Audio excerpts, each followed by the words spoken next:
Nate twagala okwebaza Mukama waffe Yesu Kristo atuganyiza okubanga tukyasobola okubanga twatula erinnya lye nti ye Mukama, wamwatera n'okusiima mmwe mwenna abatwala eddaala ery'okwongera okubeera nga mwekkaanya ebyawandiikibwa. Tusiima Mukama waffe Yesu Kristo olw'obulamu bwammwe, olwa famiri zammwe n'olw'emirimu egy'emikono gyammwe. Manya nga bulijjo Mazima Kenneth nga era olunaku olwaleero twagala okutunuulya ekitundu kyaffe ekisembayo mu kunnyonnyola n'okusomesa kwe tuli okukola mu kitabo kino eky'ebikolwa eby'abatume essuula ey'e15. Leero twagala tutunuulye kye tuyita ebbaluwa wamu ate era n'obutakanya obw'abooluganda.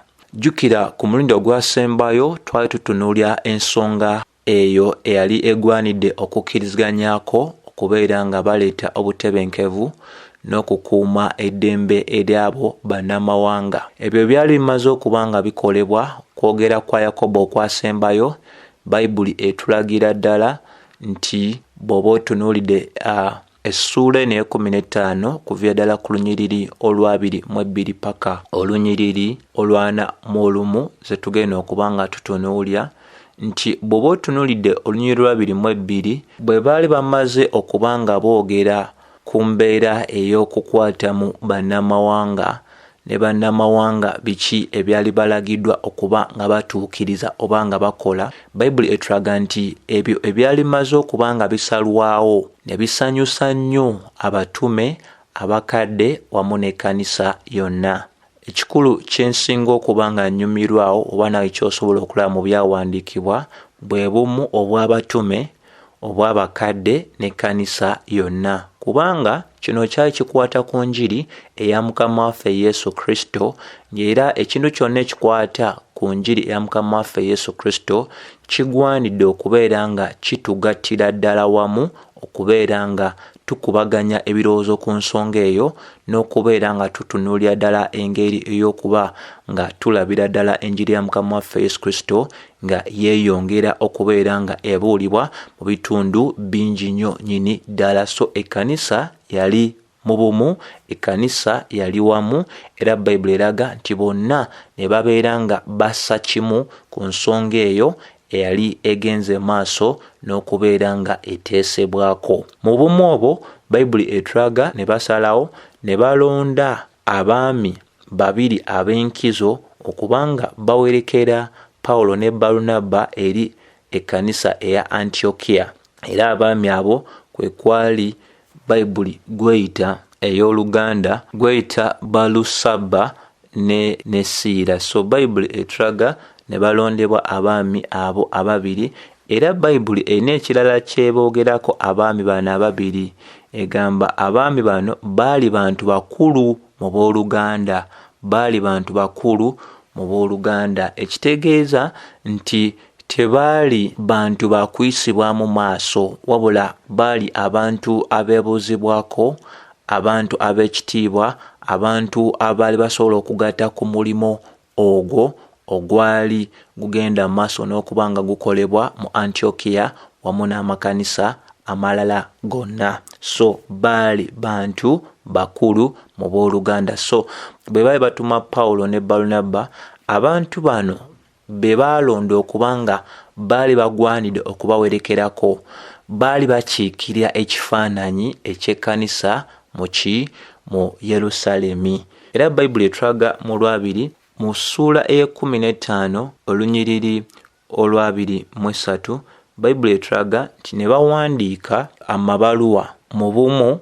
obwa abatume, abakadde wamu n'abooluganda, nga bawandiikira abooluganda abo ab'ekkanisa eza bannamawanga mu Antiokia, mu Siriya ne mu Selusiya. Bayibuli erina akagambo keetulaga akakulu ennyo nnyini ddala ketugwanidde okufaako, nti bwe baali bawandiika amabaluwa gano baagawandiika oba ebbaluwa eno yawandiikibwa mu bumu obw'abatume, obw'abakadde wamu n'abooluganda. Ne bwe baali bawandiika, be baali bawandiikira bagenda mu maaso n'okubeera nga babayita abooluganda. Ekitegeeza ekkanisa mu Yerusaalemi yali tewakanya bulokozi obanga tebuusabuusa eri obulokozi obwabo abakkiriza abaali mu makanisa gano ag'abannamawanga nga mu Antiokia, mu Syria ne mu Seleucia. Wabula baatuuka ku ddaala erikkiriza nti ne bano baali bakkiriziddwa okubeera ekitundu ku kanisa eya Mukama waffe Yesu Kristo. Nga Bayibuli bw'enywereza ddala mu Bakolinso ekisooka essuula ey'10:32, tuleme kuba nga tukola ekintu kyonna ekireeta enjawukana oba omutawaana eri Omuyudaaya oba munnagwanga. Era Bayibuli kyekimu kyenyweza mu Befeso essuula ey'okubiri:14 n'olw'15 nti Kristo yennyini yafuuka emirembe gyaffe bwe yamalawo enjawukana wakati w'abannamawanga n'Abayudaaya. So kino kiragira ddala nti tugwanidde okuyiga bino wammanga. Tetulina kubeera nga tweyinamu enjawukana anti bali bazungu, bano baddugavu. Ebintu ebyo bikyawulikika nnyo eri abantu abakyekutte eddiini zaabwe.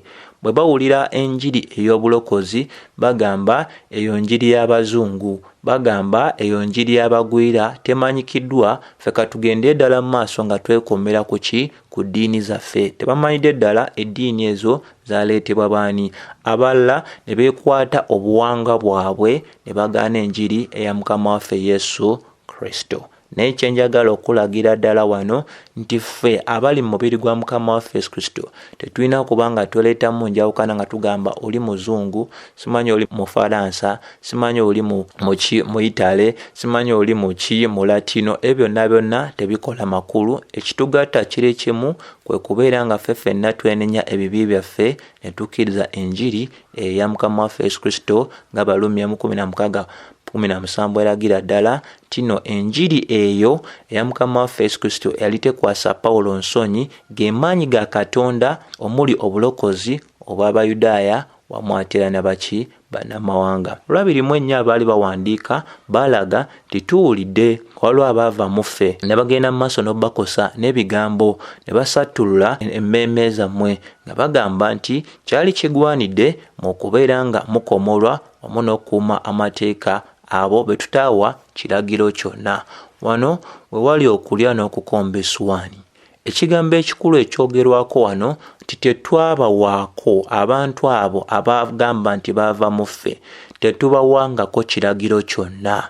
Ekitegeeza kye baali basomesa tekyayina bumu, tekyayina balala abaali emabega waakyo. Ate obumu ku bintu by'osobola okuba nga weeyambisa okutegeera abasomesa ab'obulimba, Bayibuli ebinnyonnyodde, bakosa okukkiriza kw'abalala, basattula ate era ne bakyusa emmeeme z'abalala, bayitirira ku ebyo ebyatuweebwa, beetuma. Teri n'omu yabatuma, naye beetuma nga leero tulina abeeyita abatume, nga abeeyita bannabbi, abagamba nti Mukama ayogedde nabo, abalaze kino, beewa obuyinza bwe batalina.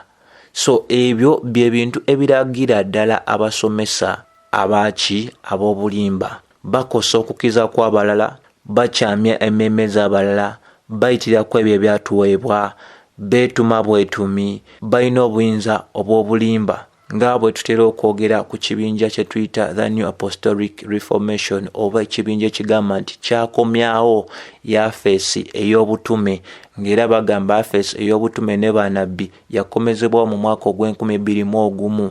Bagenda maaso nga beewa obuyinza bwe batalina, nga basomesa ebintu ebisukkuluma ku ebyo ebyatuweebwa mu byawandiikibwa. N'akakulu ak'okutegeera nti abakadde bano wamu n'abatume n'ekkanisa yonna mu Yerusaalemi bo baagaana okukkiriziganya n'abo abaali basomesa ebintu ebitawaanya okukkiriza kw'abo bannamawanga, nga bagenda maaso n'okulagira nti bannamawanga bali bagwanidde okuba nga bakomolwa ng'akabonero akaali kalagira ddala nti baali balokose. Leero owulira ensigo y'okukkiriza eriwa, ekimu kye eky'okumi kiruwa, ekibereberye kiruwa. Simanyi mu biro kati bye tulimu waliwo kye tuyita wealth transfer, Katonda atambuza obugagga ng'abugyamu abo abatali balokole ng'abuwa ekkanisa. Tetumanyi babijjawa. abagamba omulokole tagwande kuba munaku, omulokole tasobola kulwala, omulokole talina kubanga apangisa, talina kubanga atambuza bigere, talina kubanga avuga akagaali, avuga akaboda. Ebigambo ebyensonyi ebikosa okukkiriza kw'abalala, ebikyamya abalala, ebiyitira ku ebyo ebyawandiikibwa, ebiyina okutumibwa okutali kwa byawandiikibwa, nga babyogerya mu buyinza obwaki obw'obulimba. Tugwanidde okubeera nga tufaayo ku kigambo ekyo ekyayogerwa abakulembeze mu kkanisa Yerusalemu nga bagamba abo tetubawangako kiragiro ekyo kyonna, nga tubeera ddala ng'abakkiriza mu kitundu ekya Bereya. Bayibuli tugamba nti Pawulo bwe yababuulira ekigambo ne bakifuna n'okwetegeka kwonna okw'endowooza, nga bakemera ddala, nga bagindira ddala mu byawandiikibwa n'okwekkaanya oba ebyo byali abagamba byali byebyo byennyini. Leero tuyina ensomesa eziraga nti jjawo endowooza yo, mu Katonda byakola bisukuluma endowooza yo, tolina kubeera ng'olowooza ku kintu kyonna. Bwe guba nga omugga gukulukuta, buuka bubuusi ogwe muli gukutwala yonna gyekutwala, leka omwoyo wa Katonda akole gy'oli nga bw'ayagala. Embeera ezo, ebintu ebisomesebwa ebyo leero birabikidde mu butuuti obw'enjawulo mu makanisa ag'enjawulo, nga kwegamba bagezaako okugamba abantu obutakozesa ndowooza zaabwe. Ebisomesebwa ne babikyamu, gwani akemaakema ebisomesebwa? Oli mwoyo wa Katonda, gwegule bweguzi bolaba banyuma naye weegatte ku ekyo ekikola ki ekigenda maaso. Bayibuli tetukkiriza kubeera nga tetukozesa ndowooza zaffe, etukkiriza okukozesa endowooza zaffe. Ensonga lwaki Bayibuli egamba nti ab'omu Bereya baali bankiriza ku abo e Sesalonika, kubanga byonna ebyabagambibwa omutume bagenda maaso n'obikema n'okubeera nga bagenda maaso n'okwekkaanya, oba byali bikkiriziganya n'ebyo ebyali byawandiikibwa edda. So gwe yenna ayina gy'ogenda ng'osumbibwa, togwanidde kutuula butuuzi. Buli kye boogera n'ogamba weewaawo, buli ayimirira mu maaso go n'ogamba weewaawo. Wekkaanye ebyo ebyogerebwa bikkiriziganya n'ebyo ebyatuwandiikibwa edda, waliwo okwongerako oba okutoolako ku ebyo ebyatuweebwa. Bw'onaaba okoze bw'otyo, onaabeera omuyigirizwa omutuufu owa Kristo Yesu, atajja kulimbibwalimbibwa, wabula asobola okwekkaanya ensonga ate n'omaliriza ng'ofunye ekintu ekyannamaddala ky'osobola okuba ng'okola ki, ng'oyimiryako nga tekikontana n'ebyo ebyatuweebwa edda. Olwa 25 Bayibuli etulaga nti kino kirungi eri ffe mu kubanga tukuŋŋaanye mu bumu ne tubeera nga tulonda abasajja eri mmwe okuba wamu n'abaagalwa baffe okuli Balunabba ne Pawulo, nti kino era kiddibwamu nti abantu bano abaalondebwa baalondebwa mu bumu obw'ekkanisa. Ekkanisa tegwandde tuma muntu yenna, oba omukulembeze tagwandde tuma muntu yenna ku lulwe abantu ne bakizuula luvannyuma nti omuntu oyo yatumibwa gundi, wabula ekkanisa yonna erina okuba ng'ekimanyiiko. Abalina ensonga ku oyo omuntu baweeyo ensonga, omuntu oyo nga tannakola ki, nga tannatumwa wantu wonna. Y'engeri entuufu eya Bayibuli, y'engeri entuufu ey'okukolamu ebintu. Akalala akakulu nnyo ak'okubeera nga tufaayo eriko y'engeri ey'okubeera nga ebigambo ebyogerwa eri bano abantu babayita abaagalwa. Lwa nsonga ki? Lwa nsonga ey'omulimu omukulu we baali bagenda mu maaso n'okuba nga bakola batya, nga bakola, nga bagamba nti abantu bano basaddaase obulamu bwabwe ku lw'erinnya erya Kristo Yesu. Era ne balaga nti abantu bano baagalwa, kugamba nga bateekateeka ekkanisa bano gye bagenda otumibwa okubanga abantu bano ebalabira ddala mu ngeri eyo eyaki, ey'ekitiibwa. Kikulu nnyo gwe yenna awuliriza okubeera nga otegeera kino wammanga, nti abo abanyoomebwa naye nga bakuumi b'enjiri eya Mukama waffe Yesu Kristo bagwanidde okubeera nga bafuna obuyambi bwaffe, bagwanidde okubeera nga bazibwamu amaanyi, bagwanidde okubeera nga tuyimirira wamu nabo mu kiseera eky'okunyigirizibwa kwabwe oba mu kiseera eky'okwakanyizibwa kwabwe. Pawulo awandiikira Timoseewo mu bbaluwa esooka essula 5:17 mpaka 18 ng'alaga nti abo abafuba nga bakola omulimu omulungi ogw'okusomesa n'okubuulya bagwanidde okuba nga bassibwamu ekitiibwa. So ekkanisa terina kuyisaamu maaso abantu abo abeewaddeyo ne bayita ne bayimirira ku mazima ag'ebyawandiikibwa nga tebagakwatibwa nsonyi. Ekkanisa egwanidde okuyimiriramu n'abo abantu, okubawagira, okubeera nga esinsikana ebyetaago byabwe, wamu ate era n'okubeera nga bayimirira ddala wamu n'abo abantu nga bagenze maaso n'okuwakanyizibwa, nabo ne balagira ddala tibali mu bumu n'abo abantu abagenda maaso n'okola ki, n'okuba nga bawakanyizibwa. Ekyo kye tulabira ddala nti bw'ebanga ekkanisa e Yerusaalemi yakikola n'esiima omulimo guno, n'essaamu ekitiibwa omulimo ogwali gukolebwa Pawulo ne Balunabba eri ekkanisa ya Antiokia mu Syria ne Seleucia n'amakanisa amalala, baali bagwanidde okubanga abantu bano babalabira mu kifaananyi ekyo eky'obuvunaanyizibwa ng'abantu abaali beewaddeyo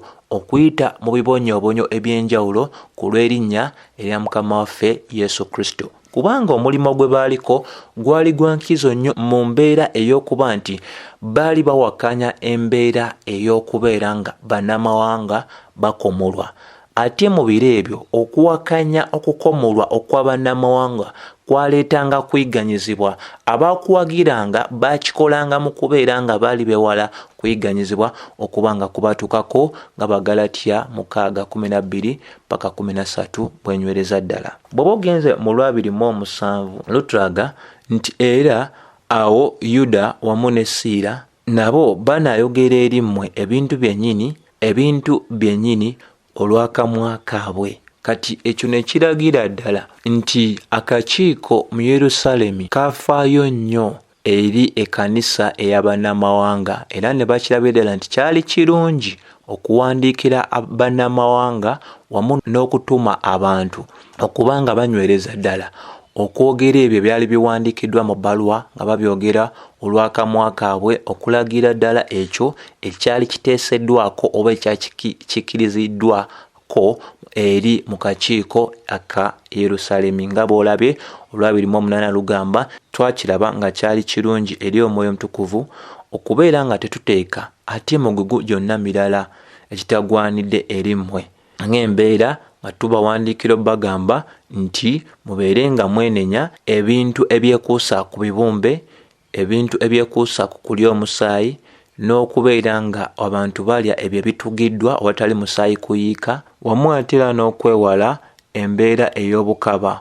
Bwe munanga mwekuumya ebyo munaaba nga mukoledde ddala buki bulungi. So kati akaala akakulu ak'okufaako kwe k'okulaga nti ekyo ekyasiimibwa Omwoyo Omutukuvu abatume kye baagenda mu maaso n'okubeera nga bakola ki, nga bateeka mu buwandiike, kubanga baali wansi w'obukulembeze obw'Omwoyo Omutukuvu, era baagenda mu maaso n'okulagira ekyo ekyali kisiimiddwa Omwoyo Omutukuvu.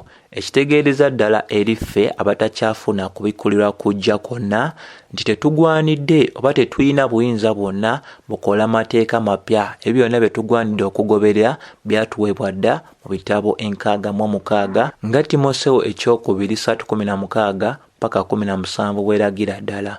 Olunaku olwaleero waliwo abagenda mu maaso n'okulaga nti bakyalina obubaka obujja bwe bafuna nga baami n'abakyala mu butuuti obw'enjawulo. Mukama ayogedde nange ku nsonga eno bweti, Mukama yandaze kino, Mukama yaŋŋambye kino, Mukama yandagidde kino, yandagidde nekiri. Ebyo byonna tebirina makulu mu biro bye tulimu kaakati. Era bw'oli omuntu eyogeza bweyogeza bw'atokola mulimu mulala, golokoka, kwata ebibyo, fuluma, tambula. Abantu ab'engeri ng'eyo be bagezaako okulagira ddala nti tetulina kuteeka maaso gaffe ku ebyo ebyawandiikibwa, wabula tutunuulire obubaka bwabwe obujja. Abamu boogera n'okugenda nga bagamba ensonga lwaki sikyasoma Bayibuli yange, njagala mbeere nga nsobola okufuna obubaka obujja bwe njogera eri mmwe. Enjogera eyo bw'etyo eragira ddala omuntu atakkiririza mu byawandiikibwa okuba nti bitumala oba ebituwandiikiddwa byebyo ebisembera ddala. Kwa Yuda bwe yali awandiika yagamba ffe tubeere nga tulwanirira okukiza kwaffe, Yuda 3. So ssebo ne nnyabo abatume batuwa ekyokulabirako nti nga bwe baafuna obubaka bwe batyo bwe babuwaayo. Ekyokuyiga eri ffe ebituwandiikiddwa bye tugwanidde okubeera nga tunywereza ddala mu kukkiriza kwaffe ne mu kutambula kwaffe.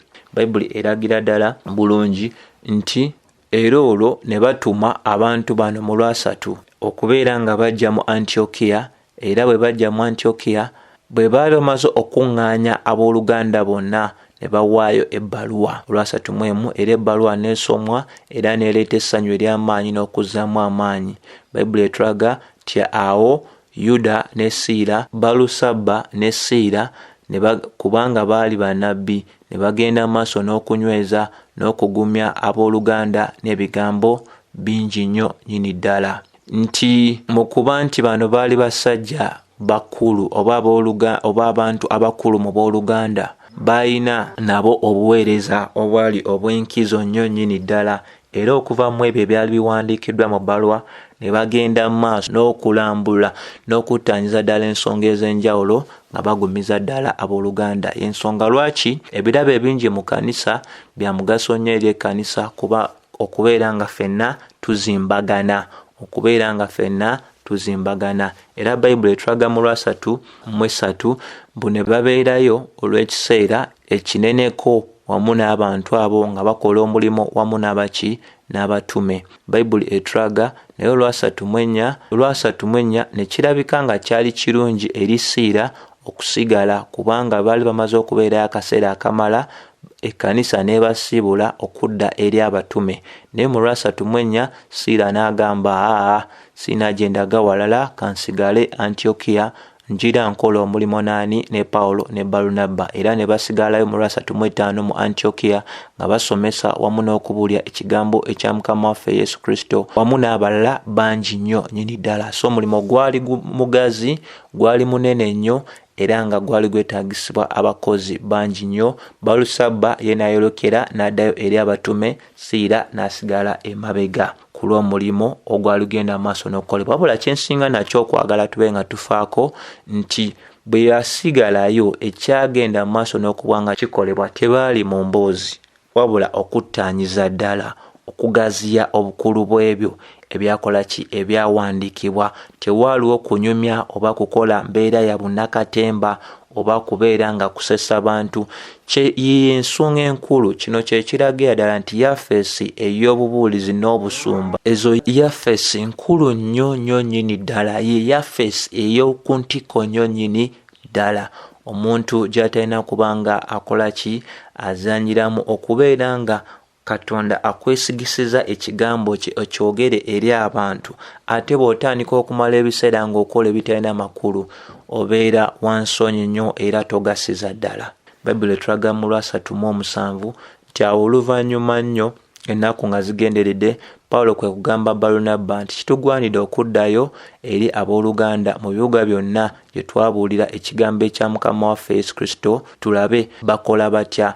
Ebyo twabyogerako ne tugamba tulimu ku bintu ebigwanidde okubeera nga bikolebwa abaweereza. Kasita ekkanisa ebeera ng'erina weesimbiddwa, tuba tugwanidde okubeera nga tuba n'obuvunaanyizibwa obw'okugoberera abantu bano okulaba oba bakula oba beeyongeddeko oba bakyanyweredde mu lugendo. So ekyo Pawulo yali wankizo nnyo mu eri eyo, kubanga bwe gwali omulimu gwe ng'omumisanyo okakasiza ddala nti ebyo ebyali bitandikiddwa nga Mukama akkiriza okubanga abitandika ng'akozesa Pawulo yali afiirayo nnyo ddala okukakasa nti omulimu gwali gukoleddwa bulungi, okubanga waliwo embeera ey'okubalansinga ebifo eby'enjawulo. Ne bateemalira nnyo mu Antiokia n'ate ne bafaayo ne ku bitundu ebirala. Bayibuli tugamba nti Balunabba n'atagaana, wabula n'asala okubeera nga agamba nti Mako yali agwanidde okugenda wamu nabo.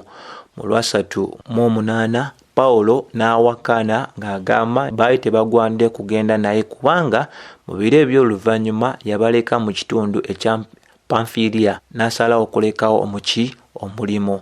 So kati wano Bayibuli wetulagira owaava okuwakana okw'amaanyi nnyo wakati wa Pawulo ne Balunabba olw'ensonga eya Mako. Ne bino bikulu nnyo okubeera nga tubifiirako nnyo nnyini ddala. Tubikola Batume essuula 13 olw'ekumi n'essatu terutulagira ddala nsonga ki, naye ebitundu Pawulo ne Balunabba byali balindiridde byalimu okuyiganizibwa kwali kungi nnyo. Awo mu masekkati g'okubanga bali basembedde ebitundu eby'enjawulo, Mako yasalirawo okubeera nga adda ewa Yerusalemi. Ensonga eyo tusobola okugamba nti teyakola ki? Teyasanyusa Pawulo wadde n'akatono, era n'agamba nti tuyinza tutya okugenda n'omusajja eyatwabulira nga tuli ku mulimo n'akiwakaniza ddala, era n'wabeera okuwakana okw'amaanyi. Bw'oba otunulidde ku sayidi ey'obumisani, Pawulo yali mutuufu nnyo, kitogwanidde kutambula n'oyo atali mwesigwa.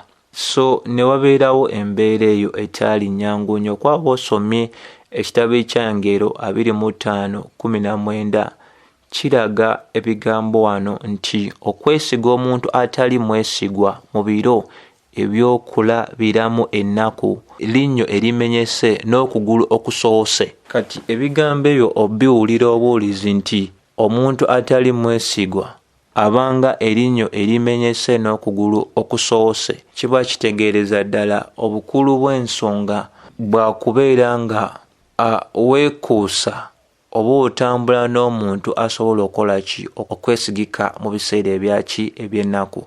Kuba guno omulimu ogwali gwaweebwa abatume bano tegwali gwa kulya piraawo, tegwali gwa chips ne chicken, gwalimu okusoomoozebwa, okunyigirizibwa ennaku n'ebintu eby'enjawulo bye benganga mu bitundu ebyaki? Eby'enjawulo. So Pawulo n'agamba nti nze ekyo sikiriimu. Noli naye n'agamba munange, oli muki?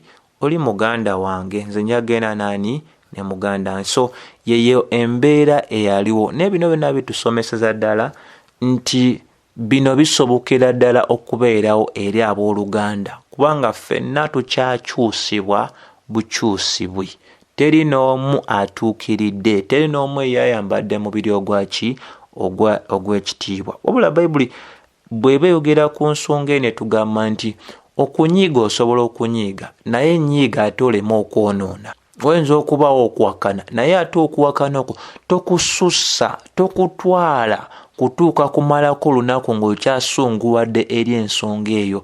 Byo Befeso byenyweza mu ssuula ey'okuna 2:28 ng'ennyo ekkatiza ebintu. So okunyiiga kisoboka, era Katonda akimanyi tusobola okunyiiga. Naye singa ensonga eyo gisiba ku mutima, lunaku lulamba n'otambuliramu ekyo ekintu, kivaamu okwonoona ate oba oyonoonye eri Katonda, ate ekyo ky'okoze nawe kijja kumaliza nga kikukoseza, ate nga kigendera ddala maaso n'okukosa omuntu omulala. So bwe baafunamu embeera eyo etaali nnungi, ne banguwa okubeera nga bagisalira amagezi. Kati omu n'abeera nga atwaliddwa nnyo sayidi ey'ekisumba, ey'okukubirira, ey'okugumiikiriza. Omu mu kubanga atwaliddwa nnyo embeera ey'ekimisani, eri tewaliyo mbeera ya kulowooza nti nate oli mu masekkati g'olugendo, ate ngenda mu maaso ate nzera oba emabega. N'agamba omuntu ono sola mwesiga ssaawa zino, naye nedda. Naye tulaba maaso eyo yagenda maaso n'okubanga ate mu kuwandiika kwe okulala ate asiima omuntu ono nga akola ki? Nga alabira ddala obukulu obw'obuweereza bwe. Bw'oba osomye amabaluwa amalala, yagenda maaso n'okubanga akola ki? Nga asiima omwana oyo, kubanga entandikwa ye eyinza okuba nga tyali nnungi, naye enkomerero y'obuweereza bwe yali asobola okubeera nga akola ki? Nga yeesigika, oba nga asobola okubeera nga akolaganika naye. Naye wano eno ku lw'ebyo ebyali birindiridde omulimo, ebyali balindidde mu mulimo gwe balina okukola, yagamba nedda. So nobeera nga omu agenze maaso n'okusindikirizibwa okwagala okw'obutuukirivu, omulala n'asindikirizibwa kwagala okw'oluganda. Bonna nobeera nga balina akabonero mu ngeri emu oba endala, naye ate guno gwe gwali omulundi ogwasembeyo ddala okwogera ku linnya ery'omwami ayitibwa Balunabba, gwe gwali omulundi ogusembeyo. So essuula zonna endala Bayibuli etunuulira erinnya ery'omusajja ayitibwa Pawulo wamu n'abo abala byali nabo. So ekyo tekitegeeza nti omulimo ogwagenda maaso n'okukolebwa Balunabba Katonda teyagusiima, yagusiima, wabula Omwoyo Omutukuvu yaganya mu kuwandiika okwa bino ebyafaayo okubeera nga amaaso gateekebwa nnyo ku mulimo Pawulo. Omwoyo Omutukuvu gwe yagenda maaso n'okuba nga amaliriza n'obulamu obwa Pawulo mu bifo eby'enjawulo byagenda maaso n'okuba nga atumwamu. So obumalirivu obw'omusajja oyo bulina okuba nga bukosa emitima gyaffe okubeera nti yali yeewaayo nnyo okubeera nga obulamu bwe yabutunda ku lw'omulimo gwa Mukama waffe Yesu Kristo, era nga ekintu kyonna ekyali kigezaako okuziyiza omulimo gwa Mukama waffe Yesu Kristo, ebyafa biraga nti yali musajja mumpi naye nga asobola okukalambira mu bumpi bwe, ate yali mutonotono ng'era asobola okukalambira mu butono bwe n'aggusiza ddala ensonga ey'ekyo kyali anywereza ddala, n'agamba nti awo nedda, wano tewali kusala layini, wano layini osobola ogisala. So y'embeera eyo, bino byonna byaliwo mu ntandikwa, ate ne kaakati tulina ebintu ebyo ebyoyinza okuba nga bisobola okulabika masekati gaffe ne tutakkiriziganya ku nsonga, naye tuyinza okuba tetukkiriziganyiriza ku nsonga, tetugwanidde ate kubanga tulwanagana ate nga tukomya okukola ekyo kye tugwanidde okukola, nti okwawukana kwaliwo naye ate omulimo gwagenda maaso. So omulamuzi asemberayo ddala ye Mukama waffe Yesu Kristo yamanyidde ddala kiki ekyali mitima gyabwe. Ffe kye tulaba mu byawandiikibwa tesobola ogenda nakyo, naye akebera emitima era amanyidde ddala ebiri mu mitima gy'abantu, yamanyidde ddala kyategekera abantu bano ababiri. So bino byatuzaamu maanyi okubeera nga tumanya nti ensobi webanga erina wejjidde, tolina ate kubanga omalibwamu maanyi butakola ekyo kyolina kubanga okola. Kyuka wenenye ekkubo eryo, tambula, kola ekyo Katonda ky'omanyidde ddala nti kyasaba okuba nga kikola kitya, nga kikolebwa. So Katonda yali mukulu nnyo eri embeera eyo newankubadde yali weeri, naye ate omulimu ate gwagaziwa nnyo nnyo nnyini ddala mu kubanga buli omu alinako ate olugendo lw'enjawulo lwe yakwata, omulimu ne gugaziira ddala ne batuukira ne ku bantu baki bangi nnyo. So sobola kuba nga nsukawo wano, wabula kulagira okugamba titweyongere nga mu byawandiikibwa mu ssaala okugumiikiriziganya wamu ate era n'okuba nga tweggulirawo ddala eri omulimu ogutwereddwa ogw'okubeera nga tukola abayigirizwa. Teri kye tusobola kuwa bantu kirala wabula ebyo Mukama waffe byalambika ate n'abinywereza ddala kuyita mu batume, kwe kubuulira enjiri eya Mukama waffe Yesu Kristo, obatali kwekiriranya oba musana oba nkuba oba mu bugagga oba bwavu, okusomesa ekigambo kye, ye akole okulamula kwe okusembayo nga yeekwatira ku mitima egy'abantu be nga bw'aba ayagadde. So ekisa kya Mukama waffe Yesu Kristo kibeere eri mmwe mwenna.